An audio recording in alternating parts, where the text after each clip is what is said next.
Manuel, can you tell us what have you brought in for the class today?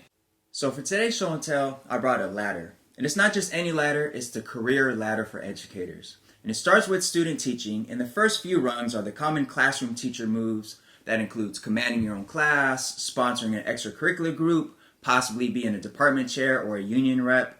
Now, throughout my 14 years in the classroom, I felt the constant pressure from others, including my own students, to climb up this ladder. I met this dude as a master's student at Harvard. I always get the, oh, you went to Harvard? Why are you just a teacher? Why do you teach here? And I've gotten this pressure to climb this ladder for 14 years now. Educators know that the next few rungs of the ladder typically consist of being some sort of coach, dean, assistant principal, perhaps a move to the district office or some sort of consultancy.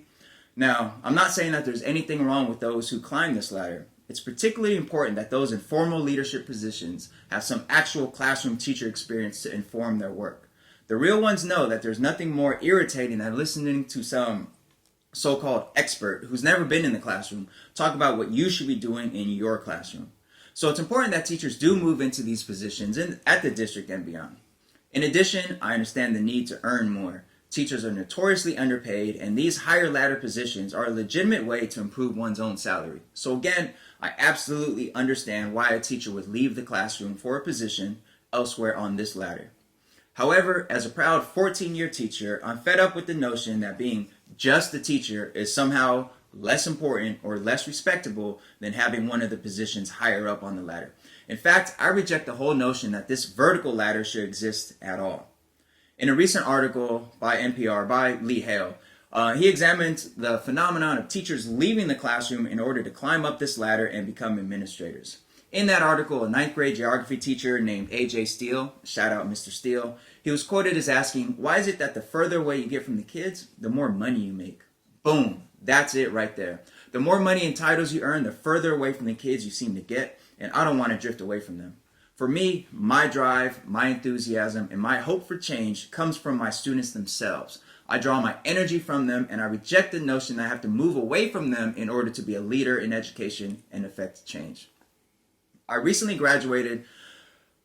earned my doctorate in education at UCLA, so shout out the ELP program, Dr. Durkin, Dr. Tyrone Howard. And in my dissertation, I examined how classroom teachers could come together as agents of change to examine and address problems at their school sites.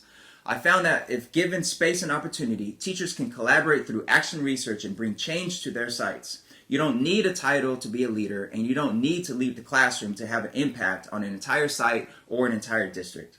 So I became, quote-unquote, Dr. Rustin, and of course, since then, I've gotten more and more questions about when am I going to leave the classroom? Why are you still just a teacher? So for you classroom teachers out there, I want you to know that you're not just teachers either. You drive this whole system. You're a defender of our children, you're a fighter for our freedom, and you're the American hero, and there's no just about it. So I don't plan to leave my classroom anytime soon. I envision a school system where this ladder is laid down, and that's my show and tell for today. All right, thank you, Manuel. That's a very powerful point, and one I think you made eloquently.